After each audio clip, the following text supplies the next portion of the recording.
Բարև ձեզ, Azatutyun TV-ն է եթերում։ Ես այսօր հարցազրույցը պետք է վարեմ անգլերեն, մեր հյուրը Դանիել Ռայները, որը Raoul Wallenberg միջազգային հիմնադրամի փոխնախագահն է, այստեղ մեր հյուրն է, Երևանի գրասենյակի Ազատություն ռադիոկայանի, եւ ես հիմա պետք է անցնեմ անգլերենի, կներեք։ Բարև ձեզ, պարոն Reiner. Hello, Mr. Reiner. So welcome to Yerevan and to RFL Yerevan Bureau. We're very glad to have you here as our guest, distinguished guest. And we know that you're vice president of Raoul Wallenberg International Foundation, which is doing really noble job around the world. They're sort of like identifying people from the past who helped Jewish people to escape Nazi persecution, and and we know that there was at least one Armenian who was helpful as well. So now please explain us what is the purpose of this foundation, what are you doing now, and how successful you are, and why are you doing this, and just go ahead and explain. Course. First of all, thank you for having me. It's a great pleasure to be here with you.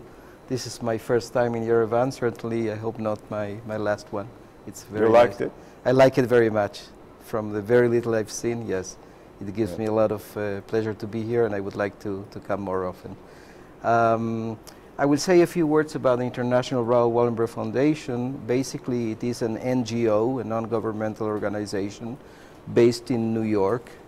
But it has a global reach. It has offices also in Jerusalem, where I am the vice president of the organization and also the head of the Jerusalem office. We have offices also in Berlin, in an evangelical church, and in Buenos Aires, a very big presence there. It's not a Jewish organization, it's an organization which includes all types of people from all walks of life, religions and nationalities. It was founded several decades ago by the late U.S. Congressman and Holocaust survivor Tom Lantos, and by Mr. Baruch Tenenbaum, who is an Argentinian businessman and humanist who dedicated most of his life to interfaith activities. Our main mission is to preserve and try to spread around the legacies of Raoul Wallenberg, who was probably the most prominent of all the saviors during the Holocaust, and all the others. And we do so by actually working in two fields. One is research, meaning that we try to shed light on unknown cases of rescue during the Holocaust. And the other is education. We have in mind that it's very important to try and instill the legacies of Wallenberg and his likes into the hearts and minds of the young people. So we have educational programs in several places in the world. And of course, we also campaign for Raoul Wallenberg, because we have to understand Raoul Wallenberg was a great hero. He was a Swedish diplomat belonging to one of the most prominent families in Sweden, who launched himself, being 32 years old and with no diplomatic experience, in wartime Hungary with the sole mission to try and save the Jewish community there. And he managed to do it. He saved scores of people in only 7 months, from July 1944 until January 17th, 1945, a tragic date because he was actually, after the Soviets liberated Budapest, he went to the Soviet headquarters trying to discuss the future of the refugees, and for some reason that even today is being discussed by historians and scholars, he was imprisoned by the Soviets, and basically his fate is not known even today. He's shrouded in mystery. So we try to campaign for him, trying to put pressure, positive pressure on the Russian authorities, because we believe that they do have information about what happened to Raoul Wallenberg, and not only to him, also his driver was in prison, Wilhelmus Langfelder, and both of them disappeared. And one of our last activities, which was announced actually by our chairman, who is an Argentinian, very prominent Argentinian, which I guess you know him here, Mr. Eduardo Ernequian. Oh, he's of Armenian descent. He's our current chairman. And Mr. Baruch Tenenbaum, they met with the UN Secretary General, Ban Ki-moon, and they announced an important reward for information about Wallenberg's fate and also the fate of his driver, meaning really information that could be reliably be verified by scientific means, DNA, so forth. So those who have some kind of information about they will Raoul have an Wallenberg's incentive to come forward and say what happened to him, because we should assume, unfortunately, that he's dead, because he was 100 years old last August. And if he's dead, he deserves to have a grave, a proper grave. His sister, half-sister, Nina Lagergren, who is 93, she's still alive in Sweden. His half-brother, Professor Guy von Dardel, passed away 2 years ago. He campaigned all his life to try and get his brother back home, to no avail. And he has a widow and 2 daughters who are continuing the struggle, and we're trying to accompany them. So in the last few days, we sent letters to many heads of state, urging them to emulate what President Obama has promised, to raise this issue with the Russian authorities. We shouldn't give up. We shouldn't give up. He was a hero, and he deserves to be recognized, which he is, and not forgotten. Now, Mr. Reiner, you have a lot of heroes also around the world. Those people who really helped Jewish people during World War II, and you somehow glorify them, and and tell us a little bit about that. Yes, please. I told you before that we have 2 main fields in our activity, and like, if you find this kind of people, what do you do with them? First of all, we try to investigate and try to collect testimonies. Sometimes it's a little bit difficult because of the time elapsed. We shouldn't forget that the war happened in the 1940s. But we have many successes. In the last few years, we have found a significant number of people whose stories were not known, and we organized special files, and whenever possible, we pass them on to the Israeli museum, to the Israeli authority, in order for them to get proper recognition as righteous among the nations. So you call them righteous among the nations? Righteous among the nations is the official denomination given by Yad Vashem in Israel. We, in general terms, refer to everybody as rescuers, because Yad Vashem has a little narrow criteria about who could be recognized. We think this criteria should be broadened. So we speak of rescuers or saviors, okay? But many cases were officially recognized. And in all cases, we try, as you said, to glorify, to pay tribute to these persons. Most of them are dead. Although I remember one case 3 years ago in Hungary, a mother and a daughter, and the daughter was still alive, and we managed to present our tribute to her while she was still alive, and she passed away, unfortunately, 1 year later. So we try to unveil cases, and what's very interesting, what brought me here, is one of the last cases. That's the most interesting part. Yes, quite. I think the Armenians have a very interesting contribution to this. You know, it's a very small country. Yes. But nevertheless, so far, 23 Armenians have been officially recognized as righteous among the nations. 23. Which is a huge number for such a small country. I don't want to speak of other countries which are larger, we have less. But if you compare with we're comparing with, it's a very distant. And I think this has to do with the spirit of the Armenian people, who knew how to empathize with because of their own tragedy in 1915. They knew how to empathize with another people, but not only Jews, you know, many people were persecuted by the Nazis, homosexuals, all kind of communists and whatever. And I think that the Armenian conscience is the one that dictated their behavior, that they could not stand idly by while innocent victims were being butchered by the Nazi extermination machine. And I think it's something impregnated in the psyche of the Armenian people, which is so nice. And what brings me here is a posthumous homage to Dr. Harutyun Khachatrian. Harutyun Khachatrian. I hope I pronounced the name yes, quite yeah, okay. That's right. Harutyun Khachatrian. He was a physician, an Armenian physician. He was imprisoned by the Nazis, and in the concentration camp he treated a Jewish victim, Joseph Kogan, who was very seriously wounded. He saved his life one time by treating him, and then he provided him, together with some friends, with falsified papers which allowed Mr. Kogan to flee, to escape. And Mr. Kogan survived the war thanks to him. This story was not known. It was brought to our attention. It was carefully investigated. And now we are here tomorrow at the Presidential Palace.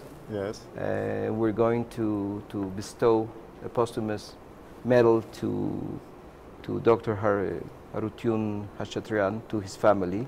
So actually this award ceremony will happen in Presidential Palace? That is correct, tomorrow. Yes, in the Presidential Palace, yes. Together with why his in family. the Presidential Palace? Well, I think it's a symbolic venue. Yes. You know, and the president will be present. The president right? will be there, and he will also be distinguished on behalf of all the other Armenian saviors, those who were already recognized and those who are still anonymous, but they exist. Because you have also those that are anonymous, and of course, you don't name them, but they exist. They exist because we know from our experience that there is a great number of Armenian rescuers whose stories have not been unveiled yet, and we're working on that. Or maybe they are afraid of. You know, many years elapsed. It's not an easy task. We have many volunteers, historians, and so forth. It's like sleuth work,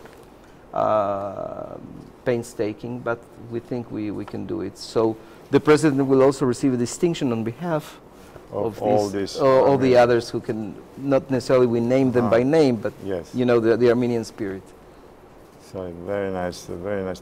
Now, about this same foundation, I know that there is also some sort of like Armenian group that is helping, not Armenian, but there's a branch of your foundation that is helping you to find these Armenian Well, people. yes, we have volunteers here, also in the case of Dr. Khachatrian, who help us because we understand this is we have a trove of information that has to be unearthed. Yes. And Armenia is a very interesting case, okay? And again, I think it has to do with the Armenian own suffering, which made them so active in the rescue and trying to rescue. So I assume that if your chairman is Eduardo Ernekian, then the foundation has a lot to do with the Armenians, right? Well, we have, of course, we have also an Armenian chapter because we are inspired by Mr. Ernekian, and we are very happy about that we discovered this issue. A little bit more about that. For example, any Armenian connection that your foundation has, or perhaps you can tell a little bit more about the Armenian and Jewish faith that in some cases are so... I can tell you an anecdote. First of all, I myself, I'm Jewish. The organization is not Jewish, but I can see so many affinities between the Jewish people and the Armenian people. The common suffering, the tragic story of both peoples, the vibrant diasporas these people have. Two small countries, quite isolated, with many enemies. So there are a lot of similarities, and I can give you an anecdote. We have many volunteers. We are blessed, many volunteers. We have a lady in the United States. I will not give a name, but and she's half Armenian, half Jewish. And her father was Jewish. He passed away, and her mother Armenian. And actually, on both branches of her family, she suffered from the genocide and the Holocaust. It's unbelievable. And I work in Israel. In Israel, there is a nice Armenian community, both Gentiles and Jews. So we try to recruit as many volunteers as possible, trying to help us with the language, of course. There's a language barrier. We're very happy that we are doing things in Armenia because we think it's a very important story to be told Perhaps here. there should be more educational stuff here. That's the next step, I think. Come up with some, like, I think books, we're trying to create a some critical mass of research on Armenia. more PR. More PR, yes, because we're not known here. Not We known, still don't yes. have a physical presence. But maybe in the future, you know, we are... Maybe that could be also useful for Armenian experience itself, right? Absolutely. We share the same fate almost. And the other question is about the Armenian genocide. As we know, you know, there are still some issues in Israel. The Israeli government is still, you know, shying away from recognizing the Armenian genocide, despite the fact that some officials privately would say that, yes, that's the case. But when it comes to the government, then when they are in the office, they're not doing that. And do you think that at some point Israeli government will go ahead and, you know, recognize, it's a good or question. the Knesset maybe? I cannot speak for the Israeli government. What I I can tell is in the last few years, and I've been following this issue quite closely, there are several members of the Knesset, of the Israeli parliament, who have been very active, raising motions once and again about the Armenian genocide. And many important scholars from Israel, like Professor Michael Throne and Professor Charny, Professor Yair Oron, who are trying, and also a very good friend of ours, former absorption minister Yair Tzaban, are very active on this. So I don't know, I'm not a spokesman of the Israeli government. I cannot tell you exactly what's going to happen. But this is an issue that I think that time and again, every year, there are discussions in the Knesset. You mean the public opinion is like yes, and you see many articles in the stronger newspapers. on that point. Yes, absolutely. There are a lot of Jewish people that I talk to, and they really say that, even some of them will say that we're ashamed that, you know, to this day, our government did not recognize genocide. I had that conversation with my Jewish friends, but we know that there were at least several attempts in Jewish Knesset to adopt some kind of resolution in the commission, and then I can speak for my foundation. I can tell you we deal in what we call positive pedagogy, okay? Also regarding the Holocaust, we don't speak of the terrible massacres and horrors which were widely researched by so many entities and institutes, and rightly so, because it's horrendous. But we deal with the positive, with the light, and that's why in the last few months we started to investigate the issue of people who helped Armenians during the genocide, which is a very difficult task because of the time elapsed. There are some taboos. It's 100 years, but also 100 years. Yes, okay. yeah. I think we found a survivor here in Armenia who is 102 years old, and we sent a special crew to interview him and try to save the memory. Yeah. One of our main missions is to save the memory, and we're trying to find information about cases of rescue. I'm sure there were, but it's very difficult to do it. It's a very tantalizing task, but probably we'll have some success, because it's a very nice way. When you teach the positive, you learn the whole picture as well. It would be a good idea, really, if your foundation also works on that. The other people who helped Armenians during the genocide. So, Mr. Reiner, thank you very much for coming. Thank you so much. It was a here great pleasure to our bureau. Really, this is the first sort of presentation of Raoul Wallenberg International Foundation by us, and I hope that we have correspondent in Jerusalem. He will report more on this. Of course, and a very good one. And, Mr. Chernamorian. Yes, and you know, we will keep you posted, especially with any developments regarding Armenian rescues and so forth. I think it's very important that the public should know that. Yes. And I take your challenge to try and probably to instill some kind of educational program here in Armenia. I think it's very important to know. Our young generation should learn what was the Jewish Holocaust, and they have to know more. Of course, Armenian government we have some educational materials, and also we have in our textbooks a lot about Jewish Holocaust, but I think you should do more about that. Of course. So thank you Thank very you so much. Mr. It was a Hayden. pleasure. Thank you.